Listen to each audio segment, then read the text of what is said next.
በሉማሜ ከተማ 02 ቀበሌ ቤት ለቤት እየዞረ ህዝብን እያንገላታ በማስገደድ ካርድ አናወጣም ያለው የህብረተሰብ ክፍሎችንም ሲያስር የነበረው አቶ ደረጃ ያለው ነው።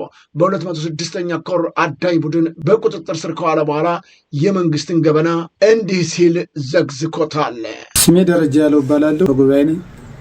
ምርጫ እንዳስፈጽም ያው ተመድቤ ከካቢኔ ጋራ ስንቀሳቀስ ቤት ለቤት እያስገደን እያስወጣን ምርጫ ካርድ እንዲወስዱ አድርገናል። ነገር ግን ምርጫው ተገቢና ፍትሃዊ አይደለም። ምክንያቱም በጦርነት አውድማ ውስጥ እያለን አማራ ክልል ሰላም ያጣበት የጦርነት አውድማ የሆነ ስለሆነ ምርጫው ለማስፈጸም ተገቢ አይደለም። እንደ አማራ ክልል ምርጫ መካሄድ የለበትም።